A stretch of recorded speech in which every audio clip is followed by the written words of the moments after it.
Hi friends, ಎಲ್ರಿಗೂ ನಮಸ್ಕಾರ. ಜ್ಞಾನಗಂಗೋತ್ರಿ ಸಂಸ್ಥೆಯ ಇನ್ಕ್ವೆಸ್ಟ್ ಪ್ರಚಲಿತ ಘಟನೆಗಳ ಸರಣಿಗೆ ತಮ್ಮೆಲ್ಲರಿಗೂ ಮತ್ತೊಮ್ಮೆ ಸ್ವಾಗತ. ಇವತ್ತು ನಾವು ಸಂಚಿಕೆ ಸಂಖ್ಯೆ 988 ಡಿಸ್ಕಸ್ ಮಾಡ್ತಾ ಇದ್ದೇವೆ. ದಿನಾಂಕ 25ರಿಂದ 27ನೇ ಅಕ್ಟೋಬರ್ 2025. ಇವತ್ತಿನ ಅಪ್ಡೇಟ್ಸನ್ನು ತಿಳಿಯೋ ಮುನ್ನ ಕಳೆದ ಸಂಚಿಕೆ 2 ಪ್ರಶ್ನೆಗಳ ಸರಿ ಉತ್ತರಗಳು, ಪ್ರಶ್ನೆ ಸಂಖ್ಯೆ 1ಕ್ಕೆ ಆಪ್ಷನ್ ಡಿ ಮತ್ತು ಪ್ರಶ್ನೆ ಸಂಖ್ಯೆ 2ಕ್ಕೆ ಆಪ್ಷನ್ ಎ ಸರಿ ಉತ್ತರವಾಗಿರುತ್ತೆ. ಹಾಗಿದ್ರೆ ಇವತ್ತಿನ ಮೊದಲನೇ ಪ್ರಶ್ನೆ, ಅಕ್ಟೋಬರ್ 2025ರಲ್ಲಿ ಬ್ಲೂ ಫ್ಲ್ಯಾಗ್ ಪ್ರಾಮಾಣೀಕರಣವನ್ನು ಪಡೆದ ಮಹಾರಾಷ್ಟ್ರದ ಒಟ್ಟು ಕಡಲ ತೀರಗಳ ಸಂಖ್ಯೆ ಎಷ್ಟು? The total number of beaches in Maharashtra that received blue flag certification in October 2025 is. So ಈ ಪ್ರಶ್ನೆಗೆ ಸರಿಯಾದ ಉತ್ತರ 2025 ಅಕ್ಟೋಬರ್ನಲ್ಲಿ ಮಹಾರಾಷ್ಟ್ರದಿಂದ 5 ಬೀಚ್ಗಳಿಗೆ ಈಗ ಬ್ಲೂ ಫ್ಲ್ಯಾಗ್ ಸರ್ಟಿಫಿಕೇಶನ್ ನೀಡಲಾಗಿರುತ್ತೆ. ಸೊ ಈ ಒಂದು ಆರ್ಟಿಕಲಲ್ಲಿ ನಾವು ಬೇಸಿಕ್ಸ್ ಪ್ಲಸ್ ಈ ಒಂದು ಅಪ್ಡೇಟ್ ಏನಿದೆ ಸೊ ಎಲ್ಲವನ್ನ ಕೂಡ ನಾವು ಸಂಪೂರ್ಣವಾಗಿ ಡಿಸ್ಕಸ್ ಮಾಡೋಣ. ಸೊ ಈ ಒಂದು ಅಡಿಷನ್ ಆಗಿರುವ ಕಾರಣದಿಂದ ನಮ್ಮ ಭಾರತ ದೇಶದಲ್ಲಿ ಈಗ ಬ್ಲೂ ಫ್ಲ್ಯಾಗ್ ಸರ್ಟಿಫಿಕೇಶನ್ ಪಡೆದಿರ್ತಕ್ಕಂಥ ಬೀಚ್ಗಳ ಸಂಖ್ಯೆ 18ಕ್ಕೆ ಏರಿಕೆ ಆಗಿರುತ್ತೆ.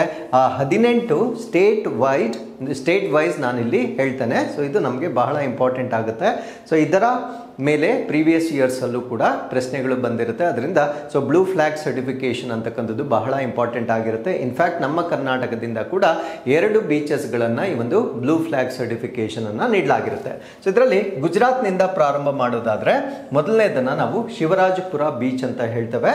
ಸೊ ಅದಾದ್ಮೇಲೆ ಗೋಗಲಾ ಬೀಚ್, ಇದು ದಿಯೋದಲ್ಲಿರುತ್ತೆ. ಸೊ ಮಹಾರಾಷ್ಟ್ರದಲ್ಲಿ ಈಗ 5 ಏನು ಹೊಸದಾಗಿ ನಾಮಿನೇಟ್ ಆಗಿದೆ ಅಥವಾ ಈ ಒಂದು ಸರ್ಟಿಫಿಕೇಟ್ ಅನ್ನು ನೀಡಲಾಗಿರುತ್ತೆ. ಇವೆಲ್ಲ ಕೂಡ ಮಹಾರಾಷ್ಟ್ರಕ್ಕೆ ಸಂಬಂಧಪಟ್ಟಂತೆ. ಸೊ ಮೊದಲನೇದನ್ನ ನಾವು ಪರ್ನಿಕಾ ಬೀಚ್ ಅಂತ ಹೇಳ್ತೇವೆ, ಎರಡನೇದನ್ನ ನಾಗಾವ್ ಬೀಚ್ ಅಂತ ಹೇಳ್ತೇವೆ, ಲಡ್ಕರ್ ಬೀಚ್ ಅಂತ ಹೇಳ್ತೇವೆ, ಶ್ರೀವರ್ಧನ್ ಬೀಚ್ ಮತ್ತೆ ಗುಹಾಗರ್ ಬೀಚ್ ಏನಿದ್ದಾವೆ ಸೊ ಈ 5 ಕೂಡ ಮಹಾರಾಷ್ಟ್ರದಿಂದ ಈ ಒಂದು ಸರ್ಟಿಫಿಕೇಟ್ ಅನ್ನ 2025ನೇ ಇಸವಿಯಲ್ಲಿ ಪಡೆದುಕೊಂಡಿರುತ್ತೆ. ಸೊ ಇದನ್ನ ಹೊರತುಪಡಿಸಿದರೆ ನಮ್ಮ ಕರ್ನಾಟಕದಿಂದ ಕಾಸರಗೋಡು ಬೀಚ್ ಆಗಿರ್ಬೋದು ಮತ್ತೆ ನಮ್ಮ ಕರ್ನಾಟಕದಿಂದ ಪಡುಬಿದ್ರೆ ಬೀಚ್ ಆಗಿರ್ಬೋದು, ಇವೆರಡಕ್ಕೆ ಮುಂಚೆನೆ ಈ ಒಂದು ಸರ್ಟಿಫಿಕೇಟ್ ಅನ್ನ ನೀಡಲಾಗಿರುತ್ತೆ. ಸೊ ಕೇರಳದಿಂದ ಚಾಲ್ ಬೀಚ್ ಮತ್ತೆ ಕೇರಳದಿಂದ ಇನ್ನೊಂದು ಕಪ್ಪಡ್ ಬೀಚ್ ಅಂತ ಹೇಳ್ತೇವೆ. ಅದಾದ್ಮೇಲೆ ಲಕ್ಷದ್ವೀಪದಿಂದ ಕಾಡ್ಮತ್ ಬೀಚ್ ಬಂದಿರುತ್ತೆ. ಸೊ ಅದೇ ಲಕ್ಷದ್ವೀಪದಿಂದ ಮಿನಕಾಯಿ ತುಂಡಿಗೂ ಕೂಡ ಈ ಒಂದು ಸರ್ಟಿಫಿಕೇಟ್ ಅನ್ನ ನೀಡಲಾಗಿರುತ್ತೆ. ಸೊ ಇನ್ನು ಪುದುಚೇರಿಯಲ್ಲಿ ಈಡನ್ ಬೀಚ್ ಅಂತ ಹೇಳ್ತೇವೆ, ತಮಿಳುನಾಡಿನಲ್ಲಿ ಕೋವಾಲಂ ಬೀಚ್ ಅಂತ ಹೇಳ್ತೇವೆ, ಅಂಡಮಾನ್ ಮತ್ತು ನಿಕೋಬಾರ್ನಲ್ಲಿ ರಾಧಾನಗರ ಬೀಚ್ ಅಂತ ಹೇಳ್ತೇವೆ, ಆಂಧ್ರ ಪ್ರದೇಶದಲ್ಲಿ ಋಷಿಕೊಂಡ ಬೀಚ್ ಬಂದಿರುತ್ತೆ, ಮತ್ತೆ ಒಡಿಶಾದಲ್ಲಿ ಗೋಲ್ಡನ್ ಬೀಚ್ಗೆ ಈ ಒಂದು ಸರ್ಟಿಫಿಕೇಟ್ ಅನ್ನ ನೀಡಲಾಗಿರುತ್ತೆ. ಸೊ ಇಷ್ಟು ನಮ್ಮ ಭಾರತ ದೇಶದಿಂದ ಒಟ್ಟು 18 ಬೀಚ್ಗಳಿಗೆ ಈಗ ಸರ್ಟಿಫಿಕೇಶನ್ ಅನ್ನು ನೀಡಲಾಗಿರುತ್ತೆ. ಸೊ 2025ರಲ್ಲಿ ಮಹಾರಾಷ್ಟ್ರದಿಂದ 5 ಬೀಚ್ಗಳಿಗೆ ಈ ಒಂದು ಸರ್ಟಿಫಿಕೇಟ್ ಅನ್ನ ನೀಡಲಾಗಿರುತ್ತೆ. ಆ 5 ಬೀಚಸ್ ಯಾವ್ದು ಆಲ್ರೆಡಿ ನಾನು ಮ್ಯಾಪ್ ಅಲ್ಲಿ ತೋರಿಸಿದ್ದೇನೆ. ಸೊ ಅದರ ಡಿಸ್ಟ್ರಿಕ್ಟ್ಸ್ ಅಥವಾ ಜಿಲ್ಲೆಗಳನ್ನ ನಾವು ಹೇಳೋದಾದ್ರೆ ಶ್ರೀವರ್ಧನ ರಾಯ್ಗಡ್ಗೆ ಸಂಬಂಧಪಟ್ಟಿದ್ದು, ನಗಾವ್ ರಾಯ್ಗಢ್, ಅದಾದ್ಮೇಲೆ ಪರ್ನಾಕ ಪಾಲ್ಗರ್, ಗುಹಾಗರ್ ರತ್ನಗಿರಿ, ಅದಾದ್ಮೇಲೆ ಲಡ್ಕರ್ ಇದು ಕೂಡ ರತ್ನಗಿರಿಗೆ ಸಂಬಂಧಪಟ್ಟಿರ್ತಕ್ಕಂಥ ಒಂದು ಬೀಚ್ ಆಗಿರುತ್ತೆ. ಸೊ ಈ ಒಂದು ಬೀಚಸ್ ಏನಿದೆ ಈಗ ಅಲ್ಲಿ ಈಕೋ ಸರ್ಟಿಫೈಡ್ ಕೋಸ್ಟಲ್ ಡೆಸ್ಟಿನೇಷನ್ಸ್ ಅಂತ ನಾವು ಹೇಳ್ಬೋದಾಗಿರುತ್ತೆ. ಅಂದ್ರೆ ಈ ಒಂದು ಬೀಚ್ಗೆ ಸರ್ಟಿಫಿಕೇಟ್ ಅನ್ನ ಕೊಡಬೇಕಾಗಿದ್ರೆ ಅದು ಅತ್ಯಂತ ಸ್ವಚ್ಛವಾಗಿರ್ಬೇಕಾಗಿರುತ್ತೆ ಮತ್ತೆ ಈಕೋ ಫ್ರೆಂಡ್ಲಿ ಅಥವಾ ಪರಿಸರ ಪ್ರಯುಕ್ತವಾಗಿ ಅಥವಾ ಪರಿಸರದೊಂದಿಗೆ ಅದನ್ನ ಪ್ರೊಟೆಕ್ಟ್ ಮಾಡಿರ್ತಕ್ಕಂಥ ಪ್ರದೇಶಗಳಿಗೆ ಈ ರೀತಿಯ ಒಂದು ಸರ್ಟಿಫಿಕೇಟ್ ಅನ್ನ ನೀಡಲಾಗುತ್ತೆ. ಹಾಗಿದ್ರೆ ಈ ಸರ್ಟಿಫಿಕೇಟ್ ಅನ್ನ ನೀಡ್ತಕ್ಕಂಥವ್ರು ಯಾರು? ಸೊ ಇದನ್ನ ಈಗಾಗಲೇ ಮುಂಚಿನ ಪರೀಕ್ಷೆಗಳಲ್ಲಿ ನಿಮಗೆ ಪ್ರಶ್ನೆ ಕೇಳಿರ್ತಾರೆ. ಸೊ ಬ್ಲೂ ಫ್ಲ್ಯಾಗ್ ಸರ್ಟಿಫಿಕೇಶನ್ ಅನ್ನ ಕೊಡ್ತಕ್ಕಂಥವ್ರು foundation for environmental education Denmark. So ಡೆನ್ಮಾರ್ಕ್ನಲ್ಲಿರ್ತಕ್ಕಂಥ ಒಂದು ಫೌಂಡೇಶನ್, ಆ ಫೌಂಡೇಶನ್ ಅನ್ನು ನಾವು ಫೌಂಡೇಶನ್ ಫಾರ್ ಎನ್ವೈರನ್ಮೆಂಟಲ್ ಎಜುಕೇಶನ್ ಅಂತ ಹೇಳ್ತೇವೆ. ಸೊ ಇವರ ವತಿಯಿಂದ ಕೊಡ್ತಕ್ಕಂಥ ಒಂದು ಸರ್ಟಿಫಿಕೇಶನ್ ಆಗಿರುತ್ತೆ. ಸೊ ಯಾವ ಒಂದು ಬೀಚ್ಗಳಿಗೆ ಈ ರೀತಿಯ ಸರ್ಟಿಫಿಕೇಶನ್ ಸಿಗುತ್ತೆ, ಇದೊಂದು ಗ್ಲೋಬಲ್ ರೆಕಗ್ನಿಷನ್ ಅಥವಾ ಜಾಗತಿಕವಾಗಿರ್ತಕ್ಕಂಥ ಮನ್ನಣೆ ಆಗಿರುತ್ತೆ. Symbol of high environmental and quality standards, ಅಂದ್ರೆ ಉತ್ತಮ ಪರಿಸರ ಮತ್ತು ಗುಣಮಟ್ಟದ ಮಾನದಂಡಗಳನ್ನ ಯಾರ್ಯಾರು ಕಾಪಾಡ್ಕೊಂಡ್ ಬಂದಿರ್ತಾರೆ ಸೊ ಆ ರೀತಿಯ ಬೀಚ್ಗಳಿಗೆ ಕೊಡ್ತಕ್ಕಂಥ ಒಂದು ಗ್ಲೋಬಲ್ ಸ್ಟ್ಯಾಂಡರ್ಡ್ ಆಗಿ ನಾವು ನೋಡ್ಬೋದಾಗಿರುತ್ತೆ. ಸೊ ಯಾವುದೇ ಒಂದು ಬೀಚ್ಗೆ ಬ್ಲೂ ಫ್ಲ್ಯಾಗ್ ಸರ್ಟಿಫಿಕೇಶನ್ ಕೊಡಬೇಕಾಗಿದ್ರೆ 33 ಮಾನದಂಡಗಳನ್ನ ಅವರು ಚೆಕ್ ಮಾಡ್ತಾರೆ. ಅದರಲ್ಲಿ ತುಂಬಾ ಇಂಪಾರ್ಟೆಂಟ್ ಆಗಿರ್ತಕ್ಕಂಥ ಕ್ರೈಟೀರಿಯಾ ಯಾವುದು ಅಂತ ನಾವು ನೋಡೋದಾದ್ರೆ ವಾಟರ್ ಕ್ವಾಲಿಟಿ, ಅಲ್ಲಿರ್ತಕ್ಕಂಥ ನೀರಿನ ಗುಣಮಟ್ಟ, ಎನ್ವೈರನ್ಮೆಂಟಲ್ ಎಜುಕೇಷನ್ ಪರಿಸರ ಶಿಕ್ಷಣ, ಸೇಫ್ಟಿ ಅಂಡ್ ಸರ್ವಿಸಸ್ ಸುರಕ್ಷತೆ ಮತ್ತು ಸೇವೆಗಳು, ವೇಸ್ಟ್ ಮ್ಯಾನೇಜ್ಮೆಂಟ್ ತ್ಯಾಜ್ಯ ನಿರ್ವಹಣೆ ಮತ್ತು ಆಕ್ಸೆಸಿಬಿಲಿಟಿ ಅಂಡ್ ಈಕೋ ಟೂರಿಸಂ ಅಂದರೆ ಅದರ ಲಭ್ಯತೆ ಮತ್ತು ಪರಿಸರ ಪ್ರವಾಸೋದ್ಯಮ. ಈ ರೀತಿಯಾಗಿ 33 ಕಠಿಣ ನಿಯತಾಂಕಗಳನ್ನು ಒಳಪಡಿಸಿ ಆ ಒಂದು ಸರ್ಟಿಫಿಕೇಟ್ ಅನ್ನ ಬ್ಲೂ ಫ್ಲಾಗ್ ಸರ್ಟಿಫಿಕೇಟ್ ಆಗಿ ನೀಡಲಾಗುತ್ತೆ. ಸೊ ವಿತ್ ದಿಸ್ ಅಪ್ಡೇಟ್ ನಾವು India has 18 blue flag certifications ಅನ್ನು ನಾವು ನೋಡಬಹುದಾಗಿರುತ್ತೆ. ಸೊ ನಮ್ಮ ಭಾರತ ದೇಶದಿಂದ ಮೊಟ್ಟ ಮೊದಲ ಬಾರಿಗೆ ಈ ಒಂದು ಬ್ಲೂ ಫ್ಲಾಗ್ ಸರ್ಟಿಫಿಕೇಶನ್ ರಿಸೀವ್ ಆಗಿರ್ತಕ್ಕಂಥ ಮೊದಲ ಬೀಚ್ ಯಾವುದು ಅಂದ್ರೆ ಚಂದ್ರಬಾಗ್ ಬೀಚ್ ಅಂತ ಹೇಳ್ತೇವೆ. ಇದು ಒಡಿಶಾದಿಂದ 2018ರಲ್ಲಿ ಮೊಟ್ಟ ಮೊದಲ ಬಾರಿಗೆ ಈ ಒಂದು ಸರ್ಟಿಫಿಕೇಟ್ ಅನ್ನ ಪಡೆಯಲಾಗಿರುತ್ತೆ. ಸೊ ನ್ಯಾಷನಲ್ ಅಂದ್ರೆ ನಮ್ಮ ಭಾರತ ದೇಶದಲ್ಲಿ ಸೊ ಈ ಸರ್ಟಿಫಿಕೇಟ್ ಅನ್ನ ಕೊಡ್ತಕ್ಕಂಥವ್ರು ಡೆನ್ಮಾರ್ಕ್ ನ ಒಂದು ಫೌಂಡೇಶನ್ ಅಂತ ನಮಗೆ ಗೊತ್ತಾಯ್ತು. ಬಟ್ ನಮ್ಮ ಭಾರತ ದೇಶದಲ್ಲಿ ಈ ಬೀಚ್ ಗಳನ್ನ ಯಾರು ಮೇಂಟೈನ್ ಮಾಡ್ತಾರೆ ಅಥವಾ ನಿರ್ವಹಣೆ ಮಾಡ್ತಾರೆ ಅಂತ ನಾವು ನೋಡೋದಾದ್ರೆ society for integrated coastal management, ಇದನ್ನ ನಾವು ಸೈಕಾಮ್ ಅಂತ ಹೇಳ್ತೇವೆ. ಸೊ ಇದು ಮಿನಿಸ್ಟ್ರಿ ಆಫ್ ಎನ್ವೈರನ್ಮೆಂಟ್ ಮತ್ತೆ ಫಾರೆಸ್ಟ್ ಅಂಡ್ ಕ್ಲೈಮೇಟ್ ಚೇಂಜ್ ಅಂದ್ರೆ ನಮ್ಮ ಕೇಂದ್ರ ಪರಿಸರ ಸಚಿವಾಲಯದ ಅಡಿಯಲ್ಲಿ ಬರ್ತಕ್ಕಂಥ ಈ ಒಂದು society for integrated coastal management ಅಂತ ಹೇಳ್ತೇವೆ. ಸೊ ಇವರು ಈ ಒಂದು ರಾಷ್ಟ್ರೀಯ ಮಟ್ಟದಲ್ಲಿ ಅನುಷ್ಠಾನ ಮಾಡ್ತಕ್ಕಂಥ ಒಂದು ಸಂಸ್ಥೆಯಾಗಿ ನಾವು ಇದನ್ನ ನೋಡಬಹುದಾಗಿರುತ್ತೆ. ಸೊ ನಮ್ಮ ಕರ್ನಾಟಕದ ಎರಡು ನಾನು ಆಲ್ರೆಡಿ ಹೇಳಿರೋ ಹಾಗೆ ಒಂದು ಕಾಸರಗೋಡ್, ಇದು ಉತ್ತರ ಕನ್ನಡ ಜಿಲ್ಲೆಯಲ್ಲಿ ಬರುತ್ತೆ, ವೆರಿ ವೆರಿ ಇಂಪಾರ್ಟೆಂಟ್. ಇನ್ನೊಂದು ಪಡುಬಿದ್ರಿ, ಇದು ಉಡುಪಿಗೆ ಸಂಬಂಧಪಟ್ಟಿರ್ತಕ್ಕಂಥ ಒಂದು ಬೀಚ್ ಆಗಿರುತ್ತೆ. ಇದಕ್ಕೆ ಈಗಾಗಲೇ ಈ ಒಂದು ಸರ್ಟಿಫಿಕೇಟ್ ಅನ್ನ ನೀಡಲಾಗಿರುತ್ತೆ. So with this let's get into question number 2. October 2025ರಲ್ಲಿ ಅಂತಾರಾಷ್ಟ್ರೀಯ ಪ್ರಕೃತಿ ಸಂರಕ್ಷಣೆ ಒಕ್ಕೂಟ IUCN 9ನೇ ರಾಜ್ಯ ಅಥವಾ ರಾಷ್ಟ್ರ ಸದಸ್ಯರಾದ ದೇಶ ಯಾವುದು? In which region was so this is the question. So ಈ ಒಂದು ಕ್ವೆಶ್ಚನ್ ಅಲ್ಲಿ so 90th member, so not this one, 90th member of IUCN ಯಾವ ಒಂದು ಕಂಟ್ರಿ ಅಂತಕ್ಕಂಥದ್ದು ನಮ್ಮ ಪ್ರಶ್ನೆ ಆಗಿರುತ್ತೆ. ಸೊ ಈ ಪ್ರಶ್ನೆಗೆ ಸರಿಯಾದ ಉತ್ತರ ಟುವಾಲು ಎಂದು ಕರೀತಕ್ಕಂಥ ಒಂದು ಕಂಟ್ರಿಗೆ ಈಗ IUCN ನ 90ನೇ ಸದಸ್ಯ ರಾಷ್ಟ್ರವನ್ನ ಮಾಡಲಾಗಿರುತ್ತೆ. ಸೊ ಏನಿದರ ಪ್ರಾಮುಖ್ಯತೆ, ಟುವಾಲು ಅಂತಕ್ಕಂಥ ಒಂದು ಕಂಟ್ರಿ ಎಲ್ಲಿ ಬರುತ್ತೆ ಎಲ್ಲವನ್ನ ಕೂಡ ನಾವಿಲ್ಲಿ ಡಿಸ್ಕಸ್ ಮಾಡೋಣ. ಈ ಟುವಾಲು ಅಂತಕ್ಕಂಥ ಕಂಟ್ರಿ ಓಷಿಯಾನಿಯಾ ಪ್ರಾಂತ್ಯದಲ್ಲಿ ಬರ್ತಕ್ಕಂಥ ಒಂದು ಚಿಕ್ಕದಾಗಿರ್ತಕ್ಕಂಥ ದ್ವೀಪ ರಾಷ್ಟ್ರವಾಗಿರುತ್ತೆ. ಸೊ ಇಲ್ಲಿ ನಾನು ಇಲ್ಲಿ ಮಾರ್ಕ್ ಮಾಡ್ತಾ ಇದ್ದೀನಿ. So this is the one, Tuvalu ಅಂತಕ್ಕಂಥ ಒಂದು ರಾಷ್ಟ್ರವನ್ನ ನಾವಿಲ್ಲಿ ನೋಡಬಹುದಾಗಿರುತ್ತೆ. So this is where we have Australia. So ಆಸ್ಟ್ರೇಲಿಯಾದ ಈ ಒಂದು ಭಾಗದಲ್ಲಿ ನಾವು ಟುವಾಲು ಕಂಟ್ರಿಯನ್ನ ನೋಡಬಹುದಾಗಿರುತ್ತೆ. ಸೊ ಟುವಾಲು ಕಂಟ್ರಿ ಅಂತಕ್ಕಂಥದ್ದು ಇದರ ಕ್ಯಾಪಿಟಲ್ ಸಿಟಿಯನ್ನ ನಾವೇನಂತ ಕರಿತೀವಿ ಅಂದ್ರೆ ಫೋಂಗಾ ಫೇಲ್ ಅಂತಕ್ಕಂಥದ್ದು ಇದರ ಕ್ಯಾಪಿಟಲ್ ಸಿಟಿ ಆಗಿರುತ್ತೆ. ಸೊ ಈ ಒಂದು ಟುವಾಲು ಕಂಟ್ರಿಗೆ ಈಗ IUCN international union of conservation of nature and natural resources ಅಂತ ನಾವೇನು ಹೇಳ್ತೇವೆ. ಸೊ ಇದರ 90ನೇ ಸದಸ್ಯ ರಾಷ್ಟ್ರವಾಗಿ ಟುವಾಲು ಕಂಟ್ರಿಯನ್ನ ಸೇರಿಸಿಕೊಳ್ಳಲಾಗಿರುತ್ತೆ. ಹಾಗಿದ್ರೆ ಟುವಾಲು ಕಂಟ್ರಿ ಬಗ್ಗೆ ಹೆಚ್ಚಿನ ಮಾಹಿತಿಯನ್ನ ಡಿಸ್ಕಸ್ ಮಾಡೋದಾದ್ರೆ ಸೊ ಫಸ್ಟ್ ಅದರ ಲೊಕೇಶನ್ ನಮಗೆ ಗೊತ್ತಿರಬೇಕಾಗಿರುತ್ತೆ. ಅದಿರ್ತಕ್ಕಂಥ ಸ್ಥಳ ವೆಸ್ಟ್ ಸೆಂಟ್ರಲ್ ಪೆಸಿಫಿಕ್ ಓಷನ್, ಇದು ಪಶ್ಚಿಮ ಮಧ್ಯ ಪೆಸಿಫಿಕ್ ಸಾಗರದಲ್ಲಿರ್ತಕ್ಕಂಥ ಒಂದು ರಾಷ್ಟ್ರವಾಗಿರುತ್ತೆ. ಸೊ ಇದರ ಜಿಯೋಗ್ರಫಿ ಅಥವಾ ಭೌಗೋಳಿಕತೆಯನ್ನ ನಾವು ನೋಡೋದಾದ್ರೆ 9 ಲೋ ಲೈಯಿಂಗ್ ಅಟಾಲ್ಸ್ ಗಳನ್ನ ಹೊಂದಿರುತ್ತೆ. ಅಂದ್ರೆ 9 ತುಂಬಾ ಕೆಳಗಡೆ ಇರ್ತಕ್ಕಂಥ ಅಟಾಲ್ ಗಳನ್ನ ಮತ್ತೆ ರೀಫ್ಗಳು ಅಂದ್ರೆ ಈ ಒಂದು ಹವಳದ ದಿಬ್ಬಗಳು ಅಂತ ನಾವೇನು ಹೇಳ್ತೇವೆ. ಅಟಾಲ್ಗಳು ಅಂದ್ರೆ ಆ ಒಂದು ಹವಳದ ದಿಬ್ಬಗಳಿಂದ ಶೇಖರಣೆ ಆಗಿರ್ತಕ್ಕಂಥ ಒಂದು ನೀರು, ಈ ರೀತಿಯ ಪ್ರದೇಶವನ್ನ ಹೊಂದಿರತಕ್ಕಂಥ 9 ಅಟಾಲ್ಗಳನ್ನ ಮತ್ತು ರೀಫ್ಗಳನ್ನ ನಾವು ನೋಡಬಹುದಾಗಿರುತ್ತೆ. ಸೊ ಇದರ ವಿಸ್ತೀರ್ಣವನ್ನ ಕೇಳಿದ್ರೆ ನೀವು ಸರ್ಪ್ರೈಸ್ ಆಗ್ತೀರಾ, ಕೇವಲ 26 ಸ್ಕ್ವೇರ್ ಕಿಲೋಮೀಟರ್ಸ್ ಅನ್ನ ಹೊಂದಿರತಕ್ಕಂಥ ಒಂದು ಭೂ ಪ್ರದೇಶವನ್ನ ಹೊಂದಿರತಕ್ಕಂಥ ಅತ್ಯಂತ ಚಿಕ್ಕದಾಗಿರ್ತಕ್ಕಂಥ ಒಂದು ರಾಷ್ಟ್ರ ಅಂತ ನಾವು ಇದನ್ನ ಹೇಳ್ಬೋದಾಗಿರುತ್ತೆ. ಸೊ ಇಲ್ಲಿ ಎಕ್ಸ್ಕ್ಲೂಸಿವ್ ಎಕನಾಮಿಕ್ ಝೋನ್, ಸೊ ವಿಶೇಷ ಆರ್ಥಿಕ ವಲಯ ಅಂತ ನಾವೇನು ಹೇಳ್ತೇವೆ, ಅಲ್ಲಿರ್ತಕ್ಕಂಥ ಸಂಪನ್ಮೂಲಗಳನ್ನು ಬಳಕೆ ಮಾಡ್ಕೊಳ್ತಕ್ಕಂಥ ಒಂದು ರೈಟ್ಸ್ ಏನಿರುತ್ತೆ ಅದನ್ನು ನಾವು ವಿಶೇಷ ಆರ್ಥಿಕ ವಲಯ ಅಂತ ಹೇಳ್ತೇವೆ. ಸೊ ಈ ಒಂದು ರಾಷ್ಟ್ರದ ಎಕ್ಸ್ಕ್ಲೂಸಿವ್ ಎಕನಾಮಿಕ್ ಝೋನ್ ಎಷ್ಟಿರುತ್ತೆ ಅಂದರೆ 9 lakh square kilometres, rich in marine biodiversity including coral reefs, fisheries ಮತ್ತೆ ಮೈಗ್ರೇಟರಿ ಸೀ ಬರ್ಡ್ಸ್. ಅಂದರೆ ಈ ಒಂದು ಪ್ರದೇಶಕ್ಕೆ ಸಂಬಂಧಪಟ್ಟಂತೆ 9 ಲಕ್ಷ ಚದರ ಕಿಲೋಮೀಟರ್ಸ್ ಅಷ್ಟು ಹವಳದ ದಿಬ್ಬಗಳನ್ನು ಹೊಂದಿರುತ್ತೆ. ಮೀನುಗಾರಿಕೆ ಮತ್ತು ವಲಸೆ ಸಮುದ್ರ ಪಕ್ಷಿಗಳನ್ನು ಹೊಂದಿರತಕ್ಕಂಥ ಜೀವ ವೈವಿಧ್ಯತೆಯಿಂದ ಸಮೃದ್ಧವಾಗಿರ್ತಕ್ಕಂಥ ಒಂದು ಪ್ರದೇಶವಾಗಿರುತ್ತೆ. ಸೊ ಯಾವಾಗ ಇಲ್ಲಿ ಜೀವ ವೈವಿಧ್ಯತೆ ಬಹಳ ಹೆಚ್ಚಾಗಿರುತ್ತೆ, ನಮ್ಗೆ ಗೊತ್ತು IUCN ಕೆಲಸ ಏನು ಅಂದ್ರೆ ಸೊ ಈ ಒಂದು ಬಯೋಡೈವರ್ಸಿಟಿ ಪ್ರೊಟೆಕ್ಷನ್ ನ ಒಂದು ಭಾಗವಾಗಿರುತ್ತೆ. ಸೊ ಆ ಒಂದು ಕಾರಣದಿಂದ ಟುವಾಲು ಕಂಟ್ರಿಯನ್ನ ಈಗ 90ನೇ ಸದಸ್ಯ ರಾಷ್ಟ್ರವಾಗಿ ಸೇರಿಸಿಕೊಳ್ಳಲಾಗಿರುತ್ತೆ. ಸೊ ಇಲ್ಲಿರ್ತಕ್ಕಂಥ ಒಂದು ಸೂಕ್ಷ್ಮತೆಗಳೇನು, ಸೊ ಅದು ಐಲ್ಯಾಂಡ್ ನೇಷನ್ ಆಗಿದೆ. ಸೊ ಅದರಿಂದ ಇದಕ್ಕಿರ್ತಕ್ಕಂಥ ವಲ್ನರಬಿಲಿಟಿ ಅಥವಾ ದುರ್ಬಲತೆಗಳೇನು ಅಂತ ನಾವು ನೋಡೋದಾದ್ರೆ, it is one of the world's most climate threatened nations ಆಗಿರುತ್ತೆ. ಅಂದ್ರೆ ಪ್ರಪಂಚದಲ್ಲಿಯೇ ಈ ಒಂದು ಹವಾಮಾನ ಬದಲಾವಣೆಯಿಂದ ಅತ್ಯಂತ ತೊಂದರೆಗೆ ಒಳಗಾಗಬಹುದಾಗಿರ್ತಕ್ಕಂಥ ರಾಷ್ಟ್ರಗಳಲ್ಲಿ ಇದು ಕೂಡ ಒಂದಾಗಿರುತ್ತೆ. ಕಾರಣಗಳೇನು ಅಂದ್ರೆ ಸಿ ಲೆವೆಲ್ ರೈಸ್, ಸಮುದ್ರ ಮಟ್ಟ ಏರಿಕೆಯಾದಾಗ ಇದು ಮುಳುಗಡೆ ಆಗ್ತಕ್ಕಂಥ ಒಂದು ಸಾಧ್ಯತೆ ಇರುತ್ತೆ.